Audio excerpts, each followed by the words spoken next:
Hey everybody, Michael Davis here, and welcome to Bone2Pick. We're back. We've had a bit of a hiatus while we relocated, and we're coming to you today from our new headquarters here in Nyack, New York, a lovely village about 20 miles north of the city and just right on the west of the Hudson River. And we have kind of a big deal today. Today we have reached a milestone. We are at our 100th Bone2Pick interview. Started back in 2012 with Jerry Hay and Bob Mincer and lots of Bill Reichenbach, who were in the initial wave of interviews and got us kicked off. And a lot of folks have been kind enough to send me emails and write in about they would like to have somebody interview me. We've been talking about it and bantering about it, and I've been reluctant to do it for the last 2 or 3 years. We've been thinking about it. So we've finally come to the day, and we're going to do it right now for you. And I had a dear friend, one of my oldest friends, one of my best friends. I really wanted him to interview me, and he lives in St. Louis, so that created another logistical piece of the puzzle. But he's here. He flew in last night just for this. Super kind of him. Great bass trombonist, great conductor, excuse me, and composing too. Sure. Yeah, sure. Why not? For today. Great educator. He's a remarkable human being. We went to school together, spent some time on Buddy Rich's band together, and I'm super grateful that he's here. And without further ado, I'm going to turn things over to my great friend, Mr. Jim Martin, and we'll kick the interview off. Thank you, Mike. Welcome. We are in the center of Hip-Bone universe, and this is a real treat. A conversation with one of today's greatest musicians, trombonist and composer Michael Davis. Mike's lists of credits and accomplishments is remarkable. 5 tours, world tours with the Rolling Stones, years of extensive touring and recording with Frank Sinatra, 14 CDs as a solo artist, over 150 compositions to his name. He's the author of a dozen books for brass players of all levels. He's appeared on over 500 CDs, TV themes, and motion picture soundtracks. He's the founder, creator, and president of HIP-BoneMusic Incorporated. In collaboration with S.E. Shires, 2011 saw the release of the Michael Davis signature trombone, followed by the Michael Davis Plus trombone in 2014. Most recently, he has released his signature mouthpiece line with Laskey mouthpieces. In the spring of 1983, he joined the Buddy Rich Big Band. Moving to New York in 1986, he established himself as a versatile and in-demand trombonist, working with pop and jazz luminaries including James Taylor, Michael Jackson, Bob Dylan, Sarah Vaughan, Tony Bennett, Sting, Sheryl Crow, Paul Simon, Branford Marsalis, David Sanborn, Terence Blanchard, and boatloads of others. As a music educator, he served as a guest artist and clinician around the world. A multiple recipient of awards from the National Endowment for the Arts, Mike continues to play Broadway shows, studio recordings, and live concerts. In short, Mike is busy. Before we get started, Hipbone Legal sent me a fax last night. So if you would, you have to place your left hand, if you would, on the Remington warm-up studies. Raise your right hand for real and repeat after me. You ready? Okay. Repeat after me. I, Mike Davis. I, Mike Davis. Do solemnly swear. Do solemnly swear. To tell the trombone truth. To tell the trombone truth. The whole trombone truth. The whole trombone truth. And nothing but the trombone truth. And nothing but the trombone truth. So help my hip bones. So help my hip bones. 2 quick questions. Some folks that had emailed me about you wanted to get 2 things out of the way, and they're short, quick things. Number 1, and look right into the camera, your mother's maiden name and the last 4 digits of your social security number. Okay, we'll do that later. We'll fix that. I can't remember either of those off the top of my head. I'm sorry. No. In all seriousness, in preparing for this interview, I thought of a documentary series from 1964 called 7 Up by 2 British film, Paul Almond and Michael Apted. They created a documentary of 20 kids from all walks of life in England, right. Urban and rural. I'm familiar with this. And they film them every 7 years. So the most recent one is 63 Up, and you get to watch the kids. And they start with a quote from Aristotle. He says, "Give me a child until he's 7, and I'll give you the man." So one little kid was like a Harry Potter. He said, "I want to find out about the moon someday," and he taught nuclear fusion science at University of Wisconsin-Madison. So for you, with where you are as a trombonist, tell me about your family and how you where you grew up and what you did. Wow, thanks, Gina. Thanks for that lovely introduction. It's very kind of you. First of all, I'm not that bright, so I can't neurophysics, all that kind of stuff. I'm completely lost on me. So it made sense that I would gravitate to the trombone, because I can understand. Let's get one moving part. Yeah, why not? Yeah, no, I was around music as a kid a lot. My dad was a musician, ran a college jazz program, and was a very accomplished pianist. And my mom was a pianist as well. She's not professionally, but so I was around it a lot as a kid. I started playing piano at age 5, and from all indications, not that I can remember that at all, but I was really good, and I was going to little competitions and doing well and whatnot. And so it kind of blossomed then early on.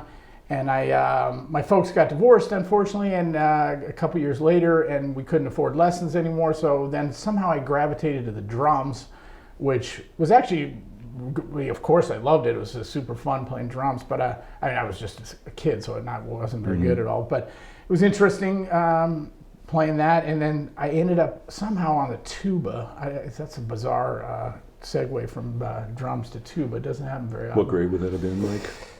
4th, 5th, 6th? Something like that. Yeah, okay. I can remember playing for sure in middle school. I remember playing the tuba, but I remember before that I was playing the tuba. Then I gravitated to the baritone horn, and then by the time I got to high school, I realized, I want to play in the jazz ensemble, and the only thing that even was remotely similar was the trombone. Okay. So that's kind of how I gravitated to playing the trombone, was from that. And I will say, one time I heard, my dad used to take me. It's a bizarre relationship. We were estranged for most of my adult life, but when I was a kid, he would take me always. I grew up in the Bay Area, and we'd always go see every road band that came through. We saw Oscar Peterson and Joe Pass and all that, Freddie Hubbard and Woody Shaw, and it was cool. Keystone Corner, and we'd go to theaters and whatnot. I was exposed to a lot of really great music, and I remember going to see this college band, and their guest artist was Frank Rossellino. And seriously, and I kept asking my dad. The trombone players would stand up to take a solo, and I thought, wow, they sounded really good. I said, "Is that Frank Rossellino?" My dad was like, "No, you'll know when Frank comes out." And so they finally introduced Frank, and he does his fake tripping thing, like the comedian kind of side of his personality. And then he started playing, and I was just like, yeah, that's exactly what I want to do. And I'm still trying to get to that level, and I don't think I'm going to make it, but he certainly set the bar so high that it was so inspiring. I remember that I was early on in high school, freshman maybe, and it was so inspiring hearing him. See, that makes such a difference to hear that. I remember big bands coming through when I was in high school. Maynard's band came through twice, Woody's band, and you hear that and you're like, holy cow. Yeah. It's an exposure and an awareness of a different level, which 100%. Which is way cool. So you had that wonderful exposure in that area. It was incredible. And also, I was always a fan of big bands and the impact that ensemble makes, still am. And I just remember how it just gave me goosebumps, like hearing the big bands and the power that it created musically. It just really spoke to me, and I remember I'm getting a little too far ahead of us, but I remember on Christmas of 1977, my dad gave me an LP for Christmas, and it was the Buddy Rich Plays and Plays and Plays record. Yes, sir. Still one of Buddy's best for my money, and on it was a chart called Tales of Rhoda-Rat, and I fell in love with it the first second I heard it, and I was like, who wrote this? And I looked on the liner, it was Bobby Mintzer. And from that moment on, I was like a Bob Mintzer fan, and he's been the most influential musician in my life, probably. But anyway, I was hooked. On the big bands, and in fact, I was so sheltered is the nicest way to put it, but green is another. I mean, I thought I was listening to Buddy Rich's version of Norwegian Wood, and I thought it was a Buddy Rich tune. I had no idea that it was a Beatles tune. That's a problem on a number of levels. No. But for any parents watching this, just check out the exposure, getting to hear that. And it makes a big difference in terms of what you might not make that a living, but you're going to be exposed to that and try to move to that. Yeah, absolutely. again, not getting out of order, but briefly, staying on San Francisco Bay Area scene. Did you know Steve Witser, the late great Steve Witser, when you were in Bay Area? I sure did, and his picture resides on my desk to this day, every day. That was when we were young folks. I was on Buddy Rich's band, and he was in the Phoenix Symphony there. Wow. And I keep it there because he's one of the most inspiring people who's ever been in my life. And I did not know Steve when I was in the Bay Area. He was 2 years ahead of me in high school, and then we got to Eastman at the same time. Steve was a transfer student. I was a freshman. Also, 2 other transfer students, Phil Tolga, who's a great trombonist, lives in Sacramento, and Roger Hartzner was a great bass trombonist.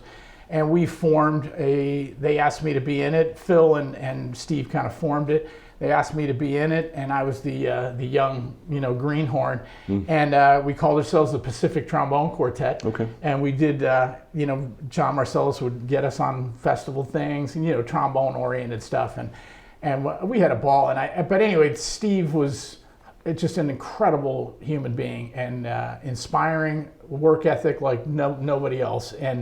And he just, through all the way till the end of his life, a sad ending. But he was just an inspiring guy to me, and was always like, "What are you working on? What's new with HipBoneMusic?" And so when I get a little bogged down with stuff, that's why I keep his picture there, because I know he would be calling me up. He used to call me T-Bone, I mean, T for short. He'd be like, T, what's going on? What's happening? What's happening? Wow. You couldn't help but get fired up for talking to him. So. Such a bright light, such a world-class talent. Incredible. If the audience doesn't know his Among Friends disc, that's one checking out, and you'll hear why everybody talks about Steve Witser. Absolutely, and thank you for bringing Steve up. He's one of my, the day I go to my grave, he'll be in my top 5 friends of all time and my important people that I got to meet. Well, I'd like to shift to teachers. Yeah. With whom did you study? When did you start for trombone? For trombone, Phil Zahorsky was kind of my first trombone teacher. He was the bass trombone player in San Jose Symphony. He freelanced in the Bay Area. Sadly, Phil is no longer with us. And he was awesome. I loved Phil. And he was really, really helpful. Got me going. Just, basic stuff. But, we started working on Rochu etudes, which I still play to this day. I'm getting a little tired of it, but that's the way it goes. There's a new one coming out. But Phil was great. And he had the best line ever, because I think I was a junior in high school. And I said to Phil, "Hey Phil, I think I want to be a professional trombone player. What do you think of that?" Like, I was kind of gauging, does he think I'm good enough or not? He goes, "Mike, they need landscapers in San Jose." So, as my friend, is one of my really good friends at the show and at Moulin Rouge used to say, he goes, "Yeah, Davis, you missed your mark. You could have had landscape to pick." The world's my oyster. Interviewing famous landscapers around the world. How do you do the edging? But their losses are gained, so I think we're good. Well, thank you. All kidding aside, I mean, he did say that, but I think he was always super supportive. And in fact, my senior year, he said, "Listen, if you want to go for this, you got to go study with this guy, Mitch Ross." And he was principal in San Francisco Ballet. And he goes, he's going to change your world in terms of your playing and your way you look at music. And so that's exactly what I did. And Phil was like, "Look, I hate to lose you, but you got a shot here and you should go for this." And it was super encouraging of him to do that. And so I started studying with Mitch, and Mitch was no BS guy. I mean, he would take no prisoners. And I remember we were working on the excerpt of Symphonie Fantastique, and he says, before you work on this excerpt, I want you to check out the score from the library and check out the record. Back then there was no CDs, it was just LPs. And he goes, "Bring it home. I want you to listen to the entire piece. Follow the score. Don't start practicing this until you've done that." So I leave San Francisco, drive back down to the South Bay where I lived in Santa Clara. And I'm like, no, I'm not doing that. I mean, there's no way he's going to be able to tell. So sure enough, I start working on the excerpt. I mean, I was in the ballpark. So I go up the next week. I'm feeling kind of good, and I play it for Mitch. He just looks at me. He goes, "You didn't listen to this, did you?" I go, "No." He goes, "Come back next week when you listen to it." He goes, "Did you check?" He goes, "Did you check the score out?" I said, "Oh, they were out of them at my library." He goes, "Really? They have 5 copies at my library." I was like, Okay. Is it getting warm in here? I think we need a little attitude adjustment seminar right now. That's an eye-opener. And I just started taking the whole thing different, because he was basically like, don't BS me. Like, if you want to come here and study with me, then take it seriously. And from that moment on, I did, and it changed my perspective on music. It really did. Wow. And he's the one who taught me, I think, one of my strengths. I'm not the technically greatest trombone player by a country mile, but I think one of my strengths is I'm good at listening, and I'm able to adapt to situations. That's my perception. Some people might differ, might argue with that, but he was. I'm the sorry, one, you're good at what? No. He was the one who taught me to listen, and he was still to this day probably the most important and best teacher I ever had. Wow, But he's no longer with us either. He had moved to, he was principal in Jerusalem Symphony, I think, and was very into his faith, and I think it was great that he landed there. But I remember, I'm going on a little too long about it, but I remember I was playing with Sinatra. I was on Buddy Rich's band, and we were backing up Sinatra, and we were doing a sound check at Davis Symphony Hall in San Francisco. And I'm sitting on stage, and Frank was actually at the sound check, which was very rare. I mean, hardly ever would be there for a sound check. He was there, and people were looking in to get a glimpse of Sinatra. And all of a sudden, I see Mitch Ross stick his head in from the side, the entrance from the stage. And he saw me, and he kind of pointed at me, and he just went. Oh, man. It was cool. Yeah. That's so cool. Yeah, it was a fun moment. Wow, so those great teachers of Phil and Mitch. Yeah. And of course, Doc at Eastman, My next question was going to be your decision to attend Eastman. Why, who planted that seed to say, you know what? I have to credit, Jim Pugh is one that I would credit. I remember going to a master class that he gave at De Anza College when he was on Woody's band, and he was a big inspiration for me as a player. And his master class was really exceptionally great. I mean, he's intellectually very smart as far as music goes, and obviously he's a brilliant trombonist. And he went to Eastman, and then I read on the liner notes on a Woody Herman album that the whole trombone section had gone to Eastman. So I figured, well, that's what I want to do, and if I better go there, and that's what I. And Mitch Ross had said, yeah, I heard Dr. Marcellus's master class at one of the trombone workshops, and he goes, it was awesome. And he said, if you can get into Eastman, you should go there. So that was it. I was like, that was where I was going. That's it, man. And so anyway, it was basically to get on a road band. Strangely enough, Okay. To talk about, and John passed earlier this year. We were both fortunate enough to study with him. To continue the theme of teachers, what would be some, off the top of your head, some things that still resonate with you today about John's approach to playing the trombone and being a musician? And without question, openness and the ability to just be flexible with what's happening musically. And John was a very supportive individual and a very positive individual, Yes. And I remember my senior year, I realized, I got to learn how to double on the bass trombone, and it turns out that was a really smart decision. And I went to John and I said, "Listen, do you mind if I was a classical trombone major? Most teachers would say, absolutely not. You can't. This is your major. Work on this." And John said to me, he goes, "Mike, whatever you want to do, I support it. So just go for it if you want to do it." So in trombone choir, I played in bass trombone. I'm sure folks like yourself were not too happy about it. I was not even close to your level of... It was a little too good. Remember we started... I think it was the other direction that I was concerned about. We started hiding your bass trombone. You remember that year? And you learned a valuable lesson. But let's go on to the next question. No, I'm kidding. But I think that was the most valuable thing, in addition to lots of technical stuff, and we would work on excerpts, but I knew that's not what I was going to do or attempt to do anyway. I knew I was going to go a different direction, so I took it very seriously, and it was helpful to get all that experience. I still look back on that as the best thing I got out of Eastman was the ensemble experience and the variety of ensembles, wind ensemble, brass quintet, orchestra, chamber orchestra, this jazz ensemble, obviously, small group jazz stuff. It was tremendous, the amount of playing opportunities, and really helped. Doc's approach was encyclopedic. He could answer anything about anything. And that Yeah. openness is a good way to describe it. It was never a no. Yeah. It's like, okay, let's try that, which is rare. I think that's nice to have had that influence. Fast forwarding a little bit, spring of '83, you joined the Buddy Rich Band. How did you get the call for that? There used to be a thing at Eastman called the Arrangers Holiday, and it was a summer institute for arrangers headed by the great Ray Wright, who amazing arranger and phenomenal jazz educator. And he started this program, and he would get, and Manny Album was also on the faculty. It was quite the program. And your goal during the year, especially as an undergrad, was to get asked to play the Arrangers Holiday. You got paid, you'd record. It was it was fun for everybody. It was great, and it was intense too. I mean, Ray was a serious individual who expected everybody else to bring an A game and effort to what they were doing, playing wise and writing wise.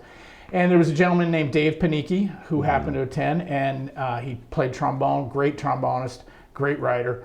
And he and I became friends, and he got on Buddy Rich's band, I want to say 9 months later, I can't remember, 6 months later, whatever it was. And then they had an opening on the second trombone chair, and he called me, and I remember sitting in Ruth Watanabe's class. I can't remember. It was something. I was asleep half the time, so I can't even remember what the class Library was. services. So, yeah, something like that. Bibliography. And I remember my girlfriend at the time knocked on the window and said, and I thought something happened to my parents or something, and I walked in. She goes, "You just got called from Buddy Rich's band." I walked in. Alex Shewan, the great French horn player, he tells me, he goes, I still remember that like it was yesterday. Wow. I walked back in, I put all my books in the backpack, I picked up my backpack, and I just left. That was it. That was it. Wow. And I knew I was going to take it. And I remember talking to several folks, Bill Dobbins included, and everybody was like, "Oh, no, Mike, you're 2-3 months from graduation, you got to stay here. I mean, there's no question. Those calls will come again." And I was like, no, I'm doing it. And I knew it was risky. Buddy, I knew how volatile Buddy was. He fired people left, right, and center. And he had just come off a quadruple bypass surgery, so there was concern whether he was physically going to be able to make it. But I didn't share that opinion that those calls were going to keep coming. And I think it was actually right, because most of those big band leaders passed away within 2-3 years after that. Absolutely. So I still look back on it as one of the best, among a sea of bad decisions I've made in my life. That was a good one. And I'm very, very grateful for that opportunity. Same here. For those that are listening that don't know, there was never an ad placed in International Musician or something like that. Buddy Rich needs a trombone player. It would be, like you said, Panicki, like word of mouth, where you would be, you would only recommend somebody if you knew they could do the job, because there was no rehearsal. You had to sight read the book pretty much, and you did, and then everybody else in the band, their life is easier. They're like, "Thanks, man," Yeah, and it was a harbinger of things to come as far as the business goes, because that's the way the side of the business that I'm on happens. The orchestral world is all auditions and whatnot, but for freelance people, it's all word of mouth, and if they like you, hopefully you get a call again. If they don't, you just don't hear from them. You know, it's not a. Strangely enough, my great friend and our videographer today, and a great trumpeter and musician in his own right, Kent Smith, one of the few auditions he and I ever took together was for the Rolling Stones. So we can talk about that later. But most of the time, and that was a really good eye opener of how this business works. Yes. It's just word of mouth, recommendation. Hopefully it works out, and then you build from that. Yes, show up. And that's pretty much what happened with Buddy. And I got through that first sight reading all the charts and all that stuff was really important back then. And we couldn't send out PDFs of any charts that didn't exist at the time. No. So you sink or swim. And the book was 3 inches thick on each side. Absolutely. And there was no set list. When you walked on stage, you really didn't know what was going to be played. And that was part of Buddy's shtick, is making the band scuffle, and he'd play start and then 25, and then we like all frantically, and the audience loved that. Yeah. They thought that was, Buddy knew that they loved it, so he made that a part of the One time, of the show. We were out in Phoenix, and somebody, poor son of a gun, was subbing on second tenor, and Buddy starts to call the tune, and this guy's going through the book like you just showed, and he finally gets it, and Buddy goes, "I don't want to do that," and the crowd laughed, and we're all like, "Oh, that's funny." Yeah. So you left Buddy's band in fall of '83 for a couple months to go to Woody, and then you rejoined the Buddy Rich Band. Yeah. What was that like? Well, and I know you know exactly what I'm going to say about this, Yeah. but Buddy, it was just a better fit. I was a big fan of Woody's band, you know, because of Jim Pugh and Bert Johnson and all these great trombone players that have been on the band. And a good friend of mine, John Fedchuk, was on the band. And I went out and joined them, and it just wasn't as good a fit for me. It's a great band, great players, Absolutely. everything was, you know, but I just liked being on Buddy's band more. And Paniki called me and said, "Hey, listen, the guy who replaced you, he's going to leave. Do you want to come back?" And I said, "You know, the way Buddy reacted to me leaving, I'm not sure that's going to happen." He goes, "Well, if I talk to him and he said you can come back, would you be into it?" I said, "Absolutely," and that's exactly what happened. Okay, fast forward to me going back out. Now he never let me forget it, you know. In theory and in practice. We would have, you know, the classic tainted deli platter in the dressing room, and Buddy would walk up and do, Mr. Davis, nice of you to be with us this evening. I don't suppose you get this kind of treatment on the Woody Herman Orchestra, do you? I'm like, no, buddy, this is awesome. I especially love the 3-day-old bologna. It's delicious. How did they get the tricolors on it, man? You know? But it was basically that for the next year and a half, like just constantly jabbing at me about stuff, you know. Yeah. But he meant it in, you know, I mean, I think he basically kind of liked me, so he meant it. If he didn't mean it in fun, I would have been gone, and he would have never taken me back. So I was very grateful that he did, and I loved playing with him. He was still to this day the most intense drummer I've ever played with, you know, and it wasn't a volume thing, you know. I mean, you know, it was like it could be, but he just had an intensity about the way he approached the drums. When you were first on the band, you played second, and you had to do something with his hi-hat. I remember you came to Eastman to tell me this, and I'm like, what? Because you had to move it out of the way. So the reason, for those of you who don't know anything about Buddy Rich, he would do this big, flamboyant, highly technical drum solo at the end of each set.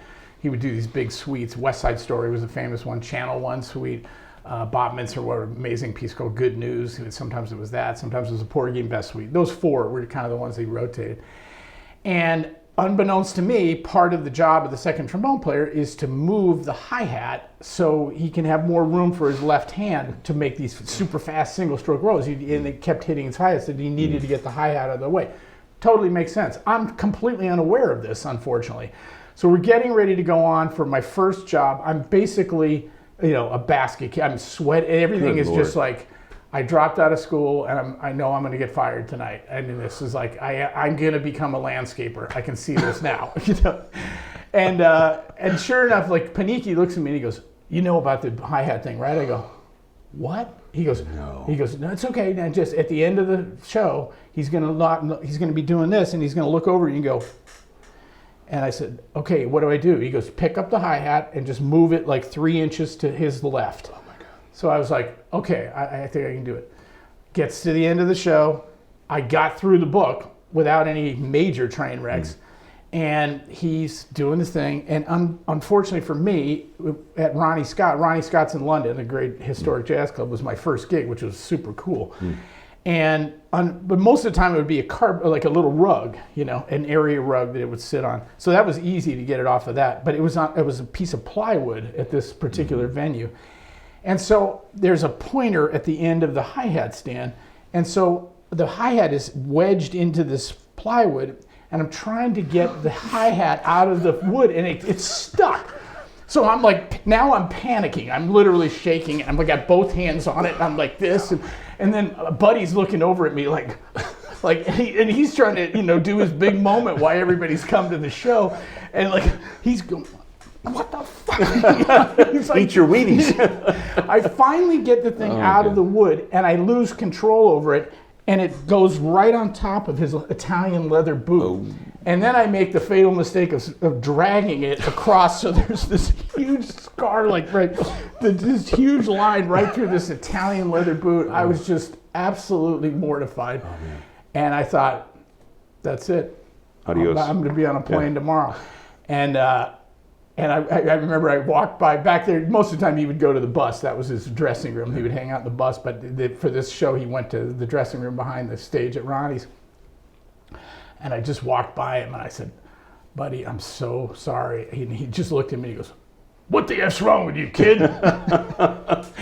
And that was it. That's all he said. Had you said nothing, it would have been a thing. Yeah. You know? That's all he said, and it never came up again. Yep. And believe me, the next day I went over earlier in the afternoon and practiced moving the But you hi-hat. didn't, Paniki was one that told you right before the gig, oh, by the way, Yeah, you it was right before we were going no pressure. First gig.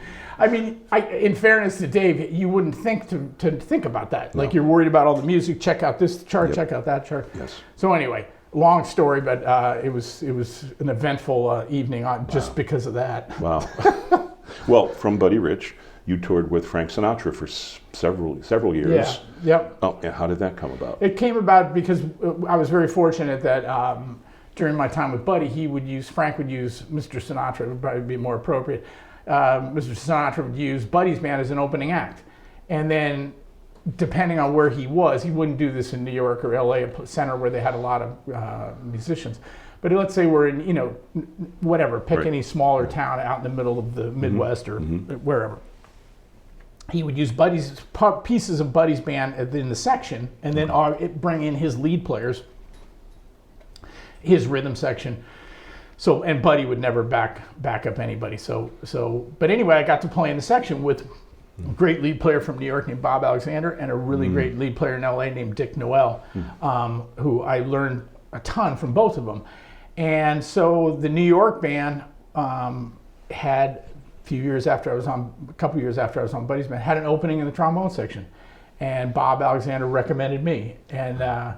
And Joe Mallon called me up, the contractor, one day, and he said, this was 1988. Yeah, it was right after my mom had gotten remarried. I was out in California, and he called and said, yeah, we want you to join the band. And so we started that, and it was awesome. I mean, musically it was fabulous because you're playing every chart is an absolute gem.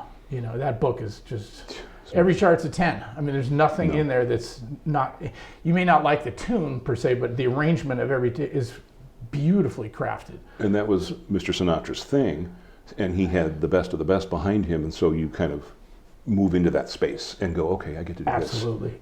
And he always, he would make fun of the composer. Like, he would say, okay, now we're going to do Mac the Knife, written by Mark Blitzstein or whatever. But Don Costa would know. And he did the arrangement. And Nelson Riddle, Billy May, Gordon Jenkins, Johnny Mandel, Don Costa. Man. Every one of them, like, these great arrangements. And he always acknowledged the arranger. I mean, it was a big deal for him. That's amazing. And that's, you really start to see the value and how important really great arrangers are, and I appreciate them to no end, Well, and to have great training from your teachers in the Bay Area through John Marcellus, and then you get the postdoctoral work with Buddy Rich, and then you're out with Frank doing that thing, and like, this is my job, and I'm going to do this better than anybody else. Yeah, it was. I'm so grateful for that. I mean, it was really. I was a young kid when I was in my mid-late 20s when I got that gig, and it was mostly older guys on the band, and they took me under their wing, and they couldn't have been nicer to me, and made sure I was cool wherever we went, and like they were great. They'd take me to ball games and tell me all the stories of from the 50s. But the lessons are also seeing them day to day, what they do to be ready for showtime, and how to play in a section, how to play lead, how to play whatever your role is. They showed you the ropes? For sure, yeah. Yeah. I learned a lot from being around. I mean, Dick Noel is one really, really great, very underrated trombone player, no longer with us, but from LA, and he was super classy lead player. And we were talking about another gentleman earlier, Jim Hunziker. Yeah. Really classy lead players, and just never overdone anything, never too much. Everything was just enough, never overstated. Tasty. But tasty. Yeah. And I learned so much from playing with those guys. It was so helpful. Wow, that's fantastic. So did Frank, being asked to be a part of his band in like 87, 88, whatever that was, did that facilitate the move to New York, to NYC, or were you thinking I had already moved to New York, yeah. Okay. And so, I moved to New York basically when I started on Buddy's band. Okay. But I was gone all the time. And then in 85, I started working for Paul Anka, and he worked less than Buddy, but So it was kind of cool, and I was starting to get a little bit of work in New York in '85. But back then, if you weren't around and full time, you weren't going to be able to get a traction built up to get any footing. But I did get to. Some guys were nice enough to call me to sub on some shows and whatnot. So I did get some opportunities, which were really helpful.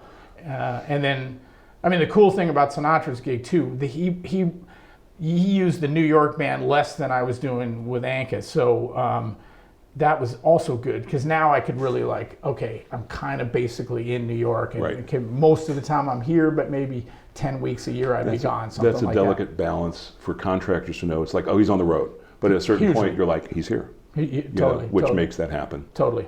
The next thing I'd like to talk about that's an outgrowth of that is, wait a minute, the horn section, New West Horns. Yeah. That was 1987. Or the first release, it's a Screedy Politi thing? Well, that was something that this band, Screedy Politi, was a band that Chris and Kent, so I should give you a little context. Names, yeah. So the section was really, and Kent, you correct me if I'm wrong, the section was really founded by Chris Bodie and Kent Smith. And Chris has obviously gone on to be a big superstar in the jazz world. Amazing, amazing talent. We all knew he was going to be something super special. He's a special musician for sure. And a very dynamic guy. Boy, he makes things happen. He's in the most positive way. I mean that. And Kent, great musician also, and they had this vision to hey, we can do some horn section stuff and make this thing better. And I was fortunate that they asked me to be in it. And they asked Andy Snitzer, a great saxophonist who's currently on tour with Paul Simon, but he did some Rolling Stones tours with Kent and I. And that was a life changer for sure. That was great. And being around Kent and Chris, they were both exceptionally good musicians and had a very progressive way of looking at music and stuff. They introduced me to this band, Screedy Politi, this band, The System, and just stuff that I was pretty unaware of, for the most part. And I learned a lot being around them, and I would just try to absorb stuff that they were talking about. And I learned from them, I learned how to play in a rock horn section, and how the trombone is different than playing in a jazz band. And your job is to enhance the trumpets and to make the trumpets sound as good as you can, because they're the lead voice. Occasionally the trombone has a moment, and take away the band Chicago. Let's leave them aside, because James Pankow he's the lead voice in that section. Aside from that, most of the time the trombone is more of a supportive role, we normally are most of the time in everything. And I really learned how my time had to be right on the front edge of the beat, because my instrument is going to speak later than the trumpet, and it had to be. My time feel improved being around those guys, and also being around Andy Snitzer, some of the best time feel of any musician I know. And we'd be in recording sessions and something would be off. I go, Andy, what am I doing? And you go, you're a little behind the thing, Wow. I never questioned it, because they all three of them were always right. So I just went with it. I remember when you were in the throes of that, we were talking about it, and you said, just their ears, those bands, it's attenuated differently. So I'm listening differently to their concept of 16th note subdivisions or whatever, to make sure that it's there. For sure. And at the beginning, it was kind of interesting, because I felt wow, I'm really rushing, but it wasn't. And then I'd listen back, and that's the great thing about doing recording work. You're evaluating all the time, as opposed to playing a show. It's out there. You're not really super discerning about it. You have a sense of how it is coming out of your bell, but it's not the same as listening back to a recording where you're ooh, I thought that sounded pretty good. No, it was not that good. Sometimes the stuff that sounds really, I'm thinking of the System you did, Don't Disturb This Groove, which was a great tune. Yeah. But it sounds simple until you have to lay it down. Ken can speak to it. We would be in those sessions, and they would just be, no, it's not right. It's not right. You're not there. No, you're behind. I'm like, no way. You're play it back. Yeah. Oh, sorry, you're right. Okay. At least you didn't say the magic words, picky, picky, picky. They were very picky, but they were right. Yeah, of course. And they knew exactly what this wasn't they had the end result in mind, and that's something that I always look for in anybody I'm working for. If you know what you want, I'll follow you to the end of the earth to get that for you, even if I'm totally out of my comfort zone. I want to make whoever I'm working for happy. But then when you're working for somebody who doesn't really know what they want, then that's when it becomes a little more frustrating. Yeah. Well, with that as a So that was New West Horns, and in 1962 the Rolling Stones started. So they've been around for 63 years. Yeah. 63 years, and your horn section. What was the audition like for the Stones? How did that? It was really funny. I mean, we still trade stories about it all the time, and yeah, they were looking for a horn section, and they had tried a bunch of sections, and Chris got a call. Chris had done a tour with Paul Simon, and they had some common management folks, and Chris was well liked on the Paul Simon tour, as he is with everything he does. And they called Chris and they said, can you bring a horn section up to Toronto and audition for the Stones? And Chris said, listen, my solo career is just getting started. He had just signed with Verve, I think that was the deal he had at the time. And he goes, I really want to go for this. It was a very smart move, obviously in hindsight for Chris. But he said, listen, I'm going to send up my buds, and it'll be Kent and Andy and Mike. So they sent us, back then it was cassettes or whatever, they sent us the hits, and they said, learn these horn lines on this and stuff. There's no music, of course. And we did a really good job. We memorized everything, and we went up, we started playing. They seemed to really like us. At this point, Bobby Keys, the legendary sax guy, was really the de facto horn section leader. He wasn't there for this part of the audition. And I remember Mick coming over to us, and he goes, hey, you always seem to know this stuff better than we do. And we were like, oh, wow, thanks, Mick. Yeah, well, of course, we only needed to know 8 tunes. They needed to know 208 tunes, Still, so to say that. Yeah, but it was a big compliment. And we left thinking, oh, we got the gig. We're going to, Wow. We waited and didn't hear anything. Then like 3 weeks later, they called and said, yeah, come back up for another audition. So we're like, wow, that's weird. And basically, Bobby had gotten there, and he liked another horn section better than us. And they were they were a little less polished than us, and didn't have the recording pedigree that we had it. And they, they were kind of more earthy, raw kind of thing. It was, I mean, I don't blame them. It was kind of a better fit, on the surface. But so we played with Bobby, and Bobby was very, he was abrasive with us. I think that's a fair way Bobby's to say. From Texas. Yeah, very, and you know it, and you've met him, yes, and he's no longer with us, but he had it. He had something about us he didn't like from the get-go, and he's like, this isn't a bunch of Yankee jingle Fs, and we're like, okay, and he's like, gentlemen, this isn't the Maynard Ferguson Lab Band. And so we were getting that the whole time. So we're like, wow. Oh, we're getting iced here. Like, we're screwed. They just had us up here for whatever reason, just to fill up whatever. And we did took a break, and I remember us talking in the parking lot, and we were like, whoa, man, we're out. We're not getting this. And we did another few tunes, then they stopped, and I happened to be walking down the hallway, and Mick was talking to Bobby, and Bobby had the final vote. It turns out Mick actually wanted us, and Keith wanted the other section. And I heard Mick say to Bobby, I can't believe my timing. It was so fortuitous. He said, all right, Bobby, you had the final vote. Who is it? And Bobby looked at him, he goes, Mick, out of fairness to this band, you have to pick these guys. You guys. And that was it. Wow. And Mick came over later in the rehearsal, and he goes, I suppose you already heard, but you always got the gig. And we were just like, we were like, we were dead, right, kid? We were like, we're out. What? And it just got turned around. And it was all because Bobby realized these guys are a stronger product than we were looking at. Yeah. And I can work with these guys. And we really, especially with Andy and Kent and I, we made sure that Bobby was always taken care of. And he was the guy who, we'd feed ideas and run them by him, and he was always, and he would present it to the band. And we went through proper channels, which was important. It's always important in the music business, but it was definitely important in that band. It's a very organic, kind of earthy thing, but it had a corporate structure to it, You had to be deferential to Bobby. Yeah, absolutely. To go through chain of command. Yeah, absolutely. And Bobby was great to us, totally great to us. And I always thanked him at the end of every tour. I go, Bobby, I do this every tour. I just want to thank you. This gig changed my life. And I said, thank you I know I heard you say to Mick, and he goes, "Well, Mike, I guess I made a pretty good decision, didn't I?" Oh man! So it was really sweet. But I would thank him at the end of every tour. What a so that's how. It's a long story, but that's how that's how it came to pass. I've got a couple other anecdotes that you've shared with me over the years that the world needs to know about.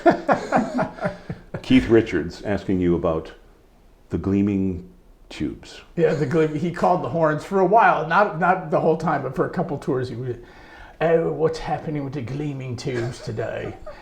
And then I remember that one tour that I came out and I had gotten my my horn. At this point, I was with King, with United Musical Instruments. I gotten it like that slick blue, like it was a blue thing. And I remember I thought, they're never going to notice this, and I remember the first rehearsal back, and I brought it out, and I remember Keith walks by the horns. He's like, "Oh, what do we have here? Blue bone?" and it was just like, and then we joked about it. He was great about it, and I apologize for the British accent for all our friends from Great Britain. I think this is important that this oral history continues, that we know this. But yeah, Keith was always great with us. I mean, Keith kind of wanted to have horns on everything. Oh, and he was always, you gotta love that, man. He was great. I mean, he was like, they were all great, and I have such fond memories, nothing but positivity. But Keith was awesome. If it's not happening, they don't connect, or they won't talk with you in that way. So this is, exactly. kind-hearted kidding or whatever, exactly. Which is really hip. Well, which brings us to, you told me that you were listening to the mix for Bone Town in the room with the really good speakers, and you thought nobody else was there. Yeah, I intentionally got to the stadium early, just to kind of listen to tracks. There was a band, really elaborate, nice band lounge, and they had. This is back when CDs were in vogue. I'm sorry, the what? Describe what that is. Yes, please, for our younger viewers. And I had an unmastered CD, but I like, when I'm mixing my own records, I like to find different systems to play them on, just to get a sense of where it is. A lot of times, I make my final decision in my car stereo, because nothing's going to sound worse than that. That's true. So they can really get a sense of it. So I thought, they got this great stereo system. Let me go check it out there. So the last piece on the Bone Town CD was just a 2-trombone piece. And I wanted to do something that just featured Bill and I, and Bill Reichenbach, that is, the great virtuoso bass trombone player. The lovely and talented Bill Reichenbach. Yeah, absolutely. And anyway, I'm listening to it, and it's just tenor and bass trombone. And Charlie Watts walks in, the legendary drummer. And I'm like, oh God, he would never be here. What's happening? And he goes, "Oh, Michael, what is this?" And I said, "Oh, this project I'm working on." He goes, "Where's the rest of the band? They couldn't afford it? What is it?" And he's like talking to me about it. At this point now, it's only a 2-minute long piece, so now it's ended. And he goes, "What made you want to do that?" And I said, this record. And I said, "I went to this school called the Eastman School of Music, and there's it's really known for trombones because of the great Emory Remington was this amazing teacher, and turned out all these great trombonists, Jim Pugh and tons of Ralph Sauer, and it's ridiculous, I can't even name them all. Bill Reichenbach was at the front of the list. And I said, it's kind of like, what is it? Penn State's like linebacker U, or in USC is run back U, whatever the school, and I said Eastman was really known for its trombone program for a long time, and he just looked at me and goes, "What?" Like he was like, the thought of like multiple trombones in the same room put the fear of God into him. And he's like, "So what is this place? The Trombone Institute of Technology?" And I was like, "Thank you. You just gave me the title." It didn't have a title at this point. So That's and then perfect. the funny thing about that piece now, it's become like this kind of cult thing. If I dare say I've had one hit in my catalog of compositions, it would be that for sure. Even my oldest son Cole says to me, he goes, "Dad, I need to write my Trombone Institute of Technology for the bass." So I said, it was purely accidental. I had no idea. It was almost just a throwaway. I thought, but I get college kids sending it to me all the time now. And it's awesome. I mean, I'm honored that people want to play it. Again, that speaks to the culture that Charlie would hang and talk with you, not just you're the horn section. Absolutely. He was inquisitive. He wanted to know what was going on. You explained it, and then it becomes that, and now you have the Trombone Institute of Technology. And Charlie, I might add, I mean, Kent, he used to come and sit and hang with Kent and I all the time. Kent always and I used to sit next to each other on the plane. And he was always talking about jazz and interested in stuff, and sometimes would call us up, hey, you want to go out and hear so-and-so? And I remember going to hear Chris Potter in Philadelphia with him, and just Charlie and I. And he was very open to all community. He's a big jazz lover for sure. And but he was just open to music. Great guy, incredible. You mentioned Bobby Keys earlier. I was thinking of the St. Louis Symphony. We were on tour in '94 with Japan, and luck had it, we stayed at the same hotel. And we got to experience Bobby, who is a life force. Plays like crazy, but also like to hang. Indeed. Let's go on to our next topic. That'll be, like we were saying earlier, we'll have Hip-Bone After Dark, a subscription-based. Yeah, that's a subscription-based topic. Did you do much studio recording with the Stones? No, just a little bit. We did, Kent, we call him Kent the Pulse. He knows everything. So, but I think it was just Stripped was the only one that we did in the studio. Some live dates. And we did some live stuff. And we were on the movie Shine a Light that Martin Scorsese recorded. So we're on the CDs for stuff like that. We were on the CDs, for those kind of recordings. But Stripped was the only one, which was more of an acoustic thing. And like as always with the Stones, I mean, the presence of the horn section is not ever dominant. You're never going to confuse it for an Al Jarreau record with Jerry Hayes section or Earth, Wind, and Fire. But they were always faithful to the original recordings they made. So that period of Exile on Main Street, Beggar's Banquet, Let It Bleed, that era had horns. I mean, they're tucked back, but and thankfully for us that existed because they wanted to always have a horn section. Wow. But in our presence on studio recordings with them is minimal. Okay. I was thinking earlier you mentioned this about the vibe on the tour, and we talked about Steve Witser earlier, and you guys were in Cleveland, and he invited you over for a barbecue. Yeah, Steve was great. Not the Stones. No. Steve invited me. He had a beautiful house in Cleveland Heights, and he was in the principal of the Cleveland He Orchestra. was associate principal. Yeah. And Steve and I, great friends to the end. And he said, T, you want to come over and have a barbecue? We go over and have a barbecue.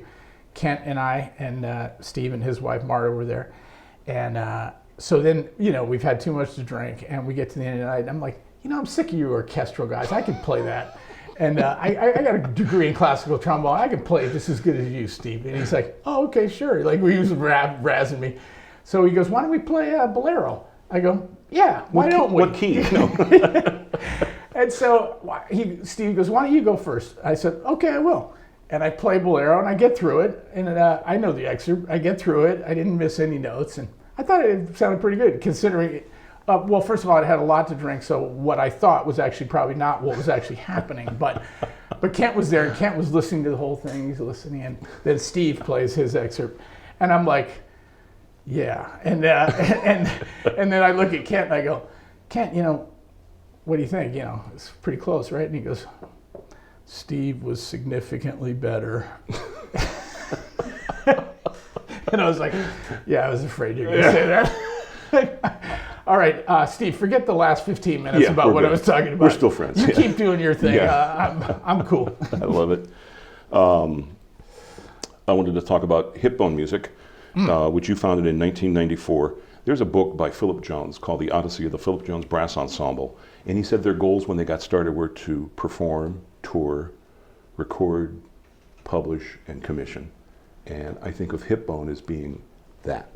I think that in terms of what you've achieved with that, so it started in '94. What was your vision, or what was the genesis of that? I started it, well, actually, funny you mentioned it. Well, first of all, to be brought up in the same company as Philip Jones Brass, I'm humbled and honored by that. And interestingly enough, Ray Premru had a lot to do with it. I was giving a clinic at Oberlin, and I did an arrangement of Sentimental Over You for him, and which we ended up recording on absolute trombone with Bill Watrous playing the solo part. And anyway, it was for 10 trombones, and I said, Ray, I've got now 2 of these charts. What do you think I should do with this, in terms of marketing or anything? And he said, he was great. I mean, Ray, like in his, he's very kind. He's gone sadly, but very kind man and very intelligent, great musician, great bass trombonist, composer. And he just looked at me and said, you know, arrangements for 10 trombones, no one wants to publish that. So he goes, if you are considering doing this and you want to stay with it and consistently put out product on have a good flow of product, do it yourself. And he goes, if you're not, then whatever, you know, like, and so I thought about it for a long time. I was just like, well, yeah. I mean, but a lot of my motivation was I was starting to work in New York, and you are, you know, at the beck and call of contractors, you know, and that's okay. I mean, they're just doing their job too, so it's no reflection on them. But I realized, wait, I'm not even in control of my own destiny in any way. You know, it's all, if these contractors decide not to call me, or the next person comes in, there's no you know, there's no loyalty. Security, there's no job security in the freelance world. And so I thought, you know what? Yeah, heck yeah, I'm going to do this. And my first ex-wife, thought I would never say that, but that's the case. She was super helpful, really great musician in her own right, and we worked on things at the beginning together, and she helped with stuff. And we just kind of little by little added stuff, did the Absolute Trombone CD on that. 1997, that was like a big thing. That was the first recording. Who was the first ask to make that project happen? Once you decided, I'm going to do this. No question, it was Irby Green. And what was that conversation like? Irby was my hero, one of my heroes. I mean, along with Frank Rossellino and a couple others. But Irby, like, to me, sound and just the fluidity in the way he played, and like it's just free, you know, his upper register was just, I was just marveled. I still put on Irby Green stuff, and I thought, I had met him a couple times, and I don't think I had ever done any work with him. I would have remembered that, I'm sure, but I just called him and I told him who I was, and he goes, well, I might be interested in doing that. He goes, why don't you come out to my house and we'll go over the Deer Head Inn, and he lived in the Delaware Water Gap. And he goes, we'll come over, spend a Saturday night, and we'll have, you know, we'll go over and play, and then we'll talk about it. And so I was like, great. And at that point, the concept was going to be 10 bones and rhythm section. At that point, the concept was different combinations of trombones. Okay. So there was trombone quartets with rhythm section, 8 trombones, 10 trombones with rhythm section. I don't think there was any duets or solo pieces on that record. Pretty much that. Maybe there's one for 6 trombones, I can't remember. And it started as just New York players, and then Bill Watrous happened to be in town on one of the recordings, so he came over and did the solo part on on the Points West composition and Sentimental Over You. But it was I had to get Irby. I mean, I was just like, I had to get this. And we went out. He couldn't have been more gracious. He's just a wonderful human being, kind, thoughtful. We went over and played at the Delaware Water Gap. At this point, he's 70 years old. Played his rear end off. You know, cut me like to no end. I'm like, yeah, somebody sell this thing actually. Yeah. And anyway, he came back. We went back to the house, and he goes, yeah, you sound great. And he goes, yeah, I'll do it. Wow. And I remember I said, would $1,000 work for you? And he goes, I think $1,500 would be better. I was like, okay, $1,500 it is. Yes, it is. And that's what it was. And then and he said, I have one other favor I'd like to ask. I said, sure. He goes, I want my son to play piano on the tunes that I play on. Oh. So Jesse, his son, played piano. Wonderful pianist.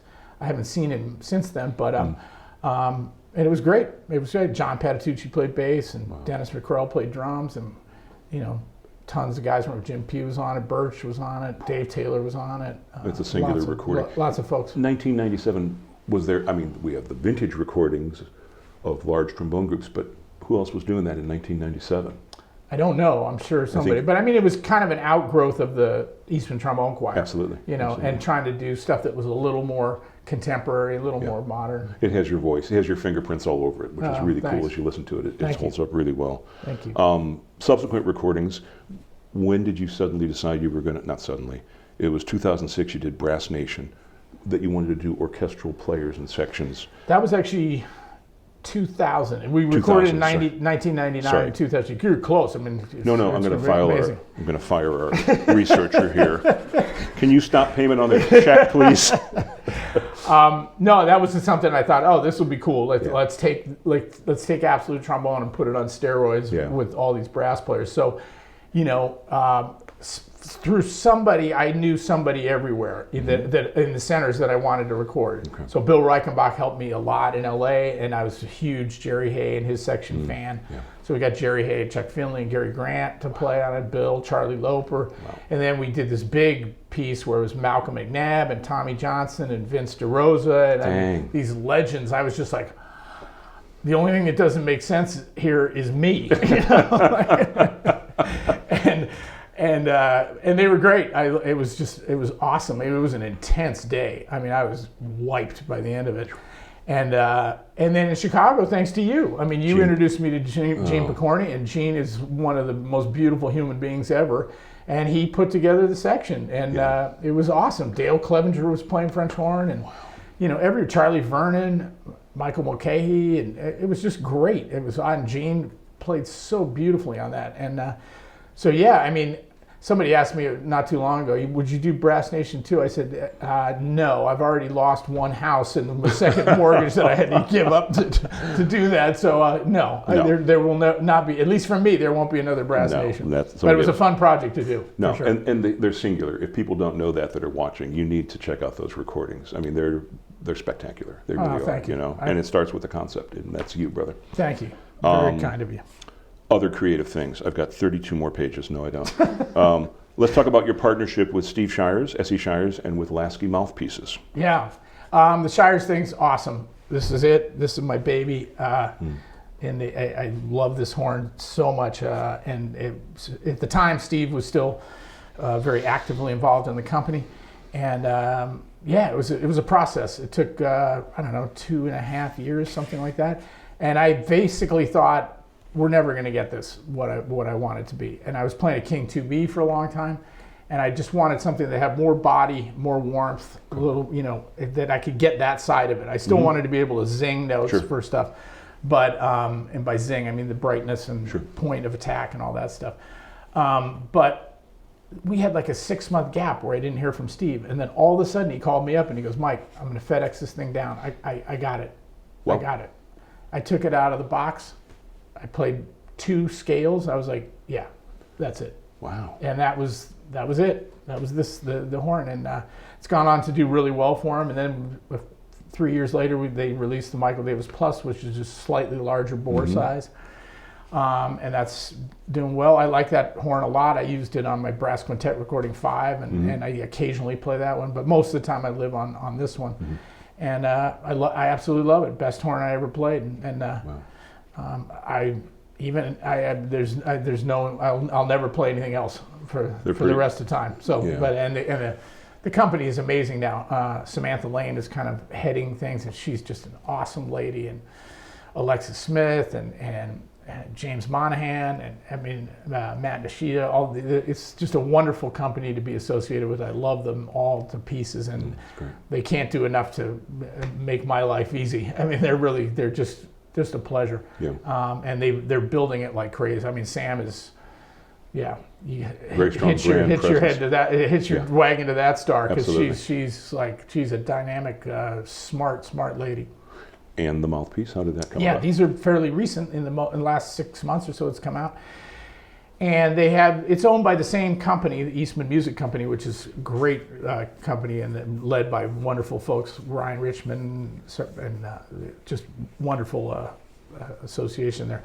And they own Bakun clarinets, and Bakun bought the Laskey mouthpieces. So they moved the factory from Chicago to Vancouver, British Columbia, where they're based.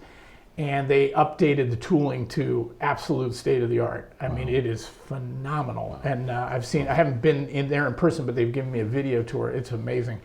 And they figured out same kind of thing. It took a little less time, but same kind of thing. back and forth. Had my doubts, and then they got it, and I was just like, whoa, this is it for me. Wow. And it's always personal. Not everybody's going to pick this up and go, this works for me. It's very personal, but especially the mouthpiece too. I think maybe even more so than a horn.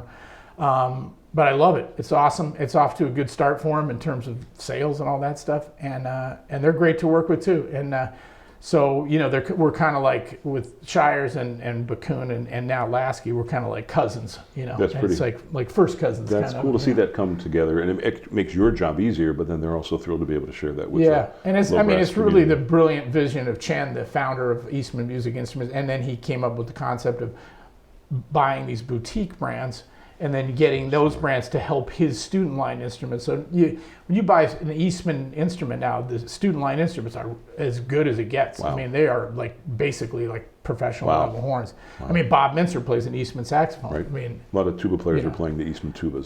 So you can't even call it a student line anymore. I mean, the quality is so high. But that was brilliant that Chen figured that out. Like, he gets people that are making these custom Shires to help with their trombones, and then from a business standpoint, you get their distribution arm, and it's like it's a win-win for everybody. It's awesome. Big time.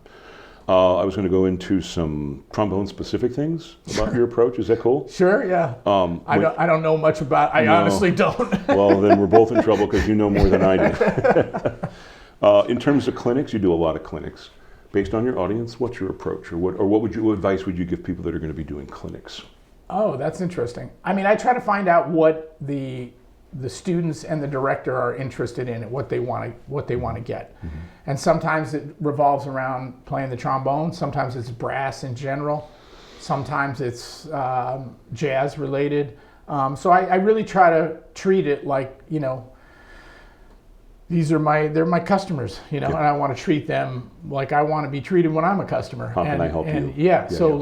Like I always say, what do you want to do? And if they need, we need some big band charts. Okay, I'll send you some big band charts. What do you want to do? You want to do some trombone charts, some brass quintet stuff, whatever. Yeah. Whatever I have in my catalog, I'll provide to them. Yeah. So I try to be accommodating to what each individual situation is looking for. Okay. Some truths, like some things that to be true about trombone playing and being a freelance player. What would be some things that are like, oh, hey, y'all, this is a big deal? Being a freelance player, we'll start with that. Always be on time. Okay. Always. That sounds simple. But it's really simple. And also, just think about it. When you're late, you're telling, okay, I'm not talking about the Lincoln Tunnel is shut down and you're in the Lincoln Tunnel. There, right. That is going to happen. So, okay, let's put that over. Let's don't take the most extreme highest bar. Right.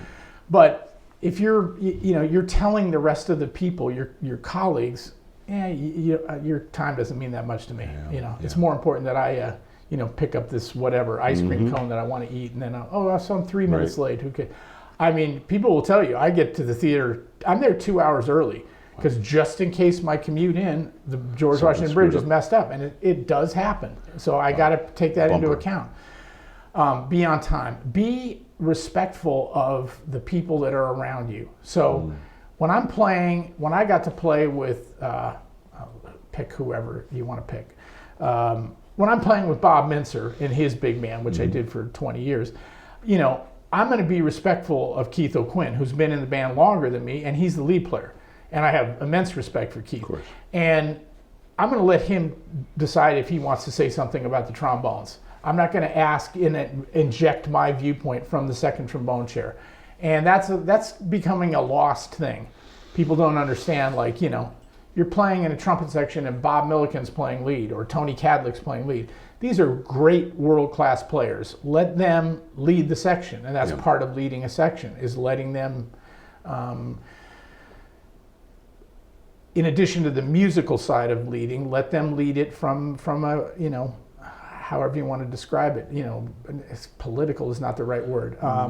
Just from a presentation side of it. Yeah. Like, let them decide. It's like a principal player in an orchestra. I mean, you don't just blurt out as you're playing second trombone, right? If I have a question, I'll say to you as lead trombone. Exactly. Yeah. What are we supposed to do at this time? And then you ask the question. It's just like, it's kind of a ridiculous example, but it's like corporate America. If you're here and bosses, here, you go to your boss. You don't go to, I'm not saying it's structured like that somebody's your boss, but I'm not saying that, but be respectful of what's around you and the people that have been there before you got there, And you may think you're a better player than them. You may be a better player than that, but that's not the point. No. And I think that gets lost a little bit. So that I recommend that. And it's as soon as you are around somebody like that as an older player now, you notice that immediately. Mm-hmm. And when somebody is respectful, you're like, wow, okay, we like this, and your work is going to go up. Your job gets easier. Yeah. So, and that's your job, especially when you're playing in the section, is to make the lead player sound good, or to make, I mentioned it earlier with the rock horn section. My job is to make the trumpet sound as good as I can make them sound, even when I'm playing with great players like Chris and Kent, or Chuck Finley or whoever. Yeah. But there's a way of doing that is effective. As far as the trombone, the fundamentals. It's always the fundamentals. It's like practicing long tones. I was doing a clinic at University of Oregon not too long ago, and the student raised his hand and he said, I can't stand playing Rochu etudes. What should I do? I said, you should play Rochu etudes. He goes, I play through them every day. Look how old I am. I'm older than dirt. And it's like, what are you doing, man? You gotta play this stuff. If you can find something else that supplants that, okay, buy my Bone Kill book. Yeah. It's kind of like a modern day version of that. People have said, okay, yeah, you want to use that as that, fine. But you find something where you're focused on consistency of attack, precision of time, and all of those things, so important. And I've worked with students who are wonderful players, wonderful jazz players, and I'll say, okay, that's all great. I love the way you're playing it. Do that again with no inflections. They can't do it. They can't. And I'm like, you got to understand, I can't hire you to sub for me on my job because you can't do that. No. You can't stylize everything. You can't, personalize anything. Right. My job, unfortunately. No, if you're subbing and you're playing in a Gil Evans type orchestra where that's a commodity that's required and a piece of the puzzle, so to speak, sure. But being able to be like that super consistent. So I say it in my books all the time. Sound, time, pitch, STP. It really breaks down that. World-class sound, world-class time, world-class pitch. Yeah, you get those three things together. I'm not saying those are the only three things. Style, all kinds of other interpretation, There's all kinds of other things. But though at the core of the thing, sound, time, and pitch. And be aware of your air. Just be aware of it. You don't have to it's great if you're into the tubes and all this stuff. I'm not at all. Yeah. But just be aware of it. Just notice it. Sometimes that's enough. It's like string players with their bow. That's what makes it go. And it's like, it's like life in general. Like if sometimes awareness that's all you need. Yes. It'll take, everything else will take care of itself if you're aware. Absolutely. It's kind of like listening, but being aware is super important. I want to go inside baseball, but trombone. Michael Brecker talks about two kinds of practice in a famous interview. He says he has maintenance practice and growth practice. Maintenance, he just has time to get the horn in his face, doesn't have time to explore new things. And then those moments of growth. So what is your daily practice routine like? Well, first of all, I was fortunate enough to work with Michael, and also we were talking about it earlier, we got to hang with him in Tokyo and went out to dinner after one of the Brecker Brothers shows, and they came to the Stone show. It was awesome. He was one of the most awesome human beings ever, and a work ethic like second to none. Wow. So I would only just listen to what Michael Brecker says and just try to do that. Yeah. Sadly for me, most of my practice these days is maintenance and getting warmed up, and I kind of rely on right now I'm doing Moulin Rouge and have been doing it for the last several years. It's a really wonderful scene. I'm super happy and grateful to have that gig. But it can be a little bit of a crutch because then I know my chops are going to stay in shape from doing that. So consequently, a lot of times I'll get into a maintenance thing. But every once in a while I'll try to, really hone in on some stuff. And, I do more advanced etudes, like I'll do the beach etudes or the Masson etudes or the Botza etudes, and really get into something meatier than Rochu. But they're serving a different function than Rochu. Rochu is basic, lyrical, like fundamental kind of playing. From the jazz side of things, you can't go wrong with Aebersolds, and just like playing through tunes and learning tunes. And I still love my Freddie Hubbard transcription book. And I'll play through a couple of those a day. I mean, that'll rattle your cage a little bit. And lately I've been playing a lot of a book that we published, the High Standards, by we, I mean HIP-BoneMusic. We published a book called High Standards, Mike Rodriguez. And I've been playing through Mike's solos, and they're really, really great. I mean, they're just equally I would put them on the same level as the Freddie Hubbard solos. Yeah. Amazing solos, and amazing to try to introduce that fluidity into my own playing. And we're working on a High Standards Marshall Jilks right now, and that will rattle your cage in a New York minute. Wow. Wow. For folks who are watching, I'm thinking a lot of folks that would like to ask these kinds of questions. Sure. What percentage of your work is with a click track, and how, if someone doesn't do a lot, either they're going to play a show and they're using click for the first time, or they have to do whatever, what would you recommend? I'm thinking, I put a note here, you and Bill Reichenbach came to SIU, Southern Illinois University, Edwardsville. I think it was for Bonetown around 2000. Yeah. And we were reading through Gateway, and the students and faculty, and wheels started to come off the bus a little bit. And I said, do you use click in studio? And you said to me, are you kidding me? Of course. And I remember all this, and I'm like, I knew the answer, but you're like, of course, and the students are like, oh. So how would you recommend someone start to acclimate themselves to that? Well, just by definition, the click is basically the metronome. So if you don't practice with a metronome, start practicing with a metronome, because that's essentially playing with a click. Okay.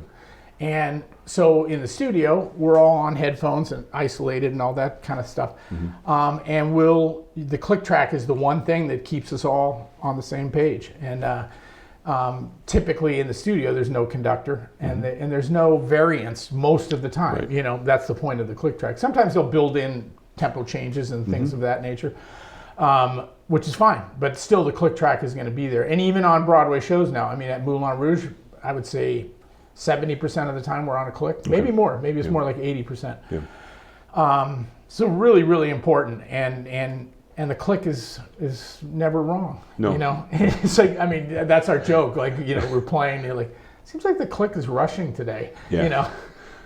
Of course, it's not the click. No, man. No. So if you aren't familiar with that, it's not a big deal. Just I have it on my phone. Just get a metronome app. Yep. Use it. That's it. Put an earbud in and use it from you. That's another thing, so you get used to hearing that. I'm staring at mine right now. Take your AirPods, put them in, and there you go. Do it. That's the same as a click track. That's what it is. And you need to practice that for that to be done. I'm probably misquoting you, but one time you were doing a clinic in St. Louis, and you talked about the difference between jazz commercial players and orchestral players, and you said something to the effect, the core of jazz is the rhythm section, piano, bass, drums, guitar, and it's all percussion. The piano, the pizzicato bass, the drums, the cymbal, like that. Whereas in orchestra, 2/3 of the orchestra is bows and arco. And you talked about shifting your concept in terms of sustaining for more legit things, and a really precise time, like you were referring earlier with the horn section. What are your thoughts about? Is that still something that you think of consciously? Is that something that seems too thoughtful for me? We were much younger then. No. For sure. But I think if I could extend that even a little more, I think what I would say is know what you're playing when you're playing it. So what is your role right now in what you're playing? So if I'm playing with Bill Reichenbach and we're playing our Bonetown group and I'm the leader of the group, that's a different thing than me playing in a jazz ensemble and playing the third trombone part, right? It's not a matter of import, it's a matter of what is your role right now. There you go. So my role right now as a third trombone player is to make the lead trombone sound good and make the section sound as good as possible. Absolutely. My role as a leader of a quintet is to try to play as good a solo as I can and be as virtuosic as I can and use my harmonic knowledge or whatever, any of those things. And what's your role when you're playing in an orchestra? Well, of course it depends on what piece you're playing, right? So if you're playing Mahler, that's going to be different than playing Schubert or Chopin or whatever. So I think most importantly, and I think the best musicians do this. Bill Reichenbach comes to mind immediately. They just adapt to whatever situation they're in and know what their role is. Yeah. You know, like it's really not a good idea to play in an orchestra and add inflections to say something obvious. You're going to get fired immediately. Right. So, it's not a good idea to play in a jazz band and play lead trombone from the second trombone chair. It's really annoying. No. And you will not last long if you do that. No, I think I'm sorry. Yeah, so I think that's maybe not exactly a direct answer to your question, but I think it's an extension of that question. I think of the awareness that Mitch gave you in high school to say, Symphonie Fantastique, listen to the recording, get the score. So that's a specific example for classical, but that rule holds to, you're talking about Ebersol. The next thing I was talking about was people listening to this podcast are going to be jazz players, classical, commercial, whatever. As someone who's in the studio all the time, what are some pointers for making a great recording for an audition tape or for whatever? Hire the right people, hire the best people. So for me, my last record was the Open City Big Band record, which I'm still fiercely proud of. And I got my son Cole to write 3 of the charts. He's really, really great writer. And I hire a certain engineer that I want him to do, and I make sure he can do it. His name's Phil Magnotti. And I gotta have Phil. And he is a big part of what people say, oh, Mike, you have I can tell when it's you, but Phil's a big part of that. And hiring the right musicians. Yeah. I mean, probably the most important thing. But I mean, first and foremost, you got to have good material, and the preparation has to be thorough. You got to make sure your charts are good, make sure they're clean, make sure there's there's always going to be mistakes, but for the most part, try to make sure your charts are clean, and by clean I mean accurate. Yeah. And do the prep work. Make sure the studio is set. Make sure they've got all the information that they need. Make sure, if you're catering it, that you've thought it through. Right. Like, you can't be scrambling for stuff in the middle of a recording session. You have too much on your mind. No, the meter's running. Yeah, and believe me, when you're recording a big band, it's that meter is running fast. Yeah. And you don't want to be like, oh, let me go over those charts again while I'm spending, thousands of dollars, an hour here, So preparation, huge. The right people, huge. Especially right musicians, vital. And there's obviously chairs that are extremely important. Drums, lead trumpet in a big band, lead players. But every chair is important. It doesn't matter if you're playing third trumpet or lead alto or drums. They're all important. Right. So there's that, and then get a good proper mix. That's really I've heard many projects where they just didn't nail the mix. And I rely a lot on Phil, to get it in the ballpark. Then I'll come in and tweak stuff, but it's hard to tweak when it's not in the ballpark already. So getting a good, really great engineer, and these are top professionals. They don't work for free. It's not a hobby. Yeah. So be prepared to spend the money that's needed to be spent. But I don't look at it as spending. You're investing in money. You're investing in what your product is, and there's nothing more important in terms of professionalism. To back up from the preparation, give yourself time to make sure that the table is set. Whether it's you're going to record orchestral excerpts, you've got a knowledge base of that. Yeah. Whether you're going to do a big band session, you're going to get the right horses for those courses to say, here we go, man, let's go. 100%. And if you can't get it done right when you want to get it done, it doesn't matter, unless there's a deadline that's built in. Right. But if it, is it important that my big man record comes out on date X? Right. No, I mean, maybe to 6 wonderful fans in Japan who are waiting for this, but they'll wait another month or whatever. Fine. Basically nobody cares. So it's just make sure you're making the best product you can make, whatever that is, even if it's just, you by yourself playing. I've always been a big fan of your improvisation. You play beautifully. You talk about fluidity. Thanks. What are your thoughts on how you'd start maybe a young student, high school kid maybe, or a classical player that's not done a lot of improv? What would you mentioned some Ebersol earlier, but what would be some real general thoughts? Learning our triads and learning our scales, and really getting immersed in that. And there's all kinds of exercises, there's all kinds of books, and there's tons of books now. I mean, way more than when we were younger. And, you know, the generation before us, there were no books. Now it's like at the drop of a dime, you can, you know, download everything. But learning your scales, learning your triads, learning how they apply, the harmonic relationship of chords to one another, and then learning some basic tunes, some modal tunes, some bimodal, meaning it just kind of sits in one harmonic region, that's it, you know. Learning a blues, that kind of stuff. And then just taking, I mean, everybody talks about how important transcribing is, and I think it is extremely important, but you don't get overwhelmed with it. Just take 4 bars of a solo, and you know, it doesn't have to be a Marshall Joke solo. It doesn't have to be the most virtuosic trombone playing you've ever heard. You can take a very simple 4-bar phrase that you like, the way the feel of this is. I mean, some of Freddie's stuff, Freddie Hubbard's stuff that I mentioned earlier, some of his more simple stuff is just as beautiful as these super advanced harmonic stuff that he plays. So if you're just starting out, pick stuff that's digestible that you can really internalize. I think sometimes students get overwhelmed with that, or people, because there's so many possibilities. So I'll say to them, you know, there's a period of time when Freddie Hubbard played that worse than you did. And they look at me, I go, they were 6. They were 6, man. He figured it out the next year. You know? Of course. And I mean, I always say this in clinics, but as a goofball, saying, you know, how do you eat an elephant? 1 bite at a time. So even if you have this insurmountable challenge, just dig in and just start, and it's going to give you momentum, and that's how. And then that springboards into, and then sure enough, a week later, you know, I give when I do clinics, especially at high schools, I'll give out a couple triad exercises that I like to do, and I said, you know, don't worry about taking it through all 12 keys right now. Just go through F, B flat, and E flat. Get that under your fingers. You'll be okay. And then add, as you know, a week from now, add A flat, and then a week later, add D flat, and make sure you have it completely under your fingers. And before you know it, you're going to have this exercise, and then that can springboard it, and we can snowball this thing into all the more advanced stuff that we're going to use. Yep.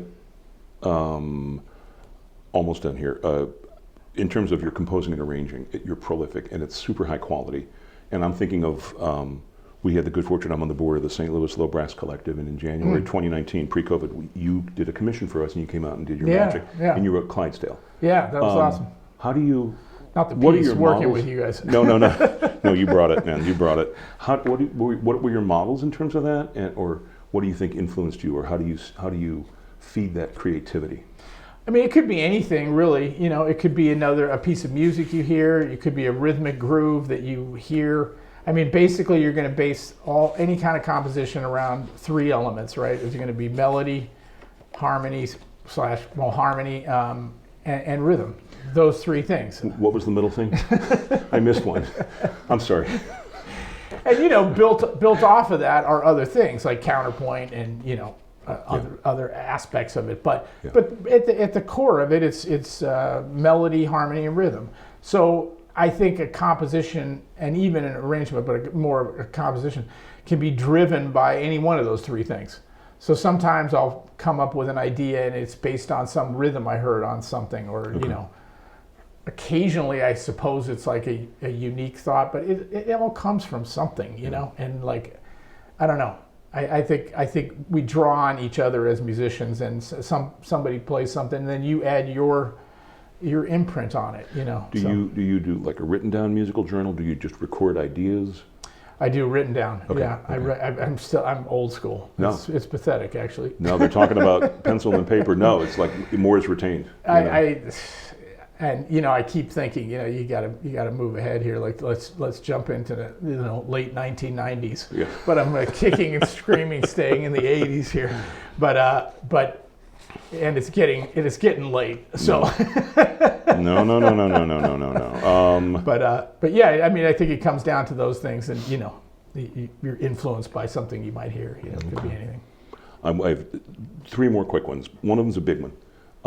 If we had like that 7-Up thing where we have Mike Davis is like 10 or something. Today, what would you tell them? Either musical advice or trombone advice? I would say be as versatile as you can be in this day and age. And the music business has changed so dramatically. A lot of that's because of streaming and technology and all those things. And the record business is a skeleton of what it was. You're not going to have, pick anybody, James Taylor's of the world who made a fortune as songwriters. That just doesn't exist anymore. It's not going to happen, even for pop stars that are writing. I mean, take away Taylor Swift and a couple others, but it's going to come from. I mean, that all comes from live touring, even for older acts. So you're going to have to figure out your own path, and being versatile will be really helpful. That's not to say that your primary focus has to be really good. And even in being versatile, you can't be marginal at some of the things, some of the aspects that are versatile, So, I mean, I'm very proud of both my sons, but my son Cole is developing, he's kind of used HIP-BoneMusic as a bit of a blueprint, I think it's safe to say.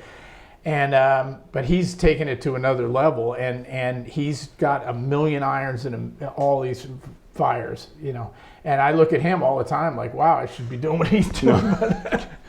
And yeah, so I think you just know you're going to have to figure out your own pathway to make this thing work. It's not going to be like when I came up and get on the road band, and from the road band, you get with, in this case, Anka, and then I got with Sinatra, and then somehow we got super lucky and got the Stones gig, and that was like that was somewhat of a structure that you could tie into.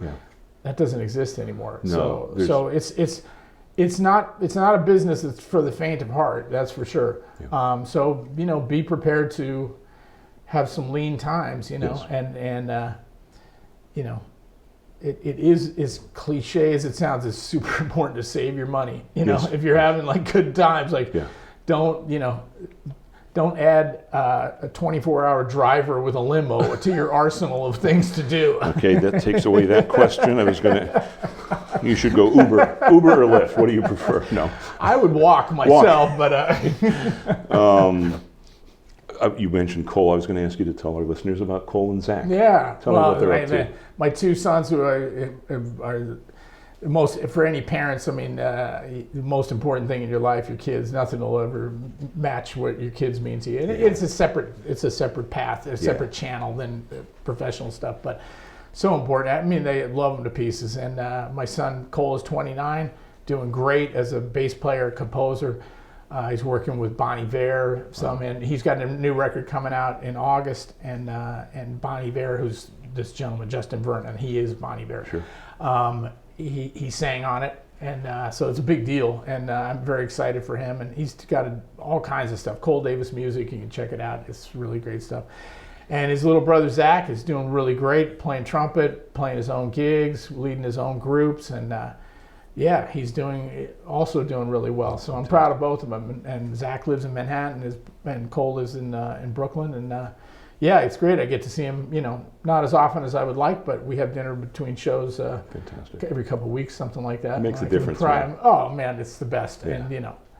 And you see, like, I always tell them, I say it's a one-way street. I don't expect you to feel the way I feel about you. And I say, the day you have kids, you'll understand exactly what I'm saying, and you won't know that until that time. Yes, that's so true. So it's a one-way street. I'm not saying they don't love me. I'm just, but no. But it's a different feeling when you're the parent. It's completely different. Totally. Completely different. And I know the way I felt about my mom, but it's a different feeling. When it's yours, it's different. Yeah, totally. Especially considering you see them become young adults, and nothing like it. Amazing. No. Is there anything additional you'd like to add, or? Man, we've covered everything. You did an awesome job. And, I knew I had to get you to be the interviewer, and I appreciate you being here so much, man. And I'm glad you swore to tell the trombone truth. I think you've done so successfully today. And you know how much I love you and respect you, and your friendship means the world to me. And having you here today was awesome. Well, this has been an honor. And on behalf of your many fans, thank you, and we look forward to seeing what is next for you. Congratulations, awesome. Man. Thank you, Jim. Thank you, brother.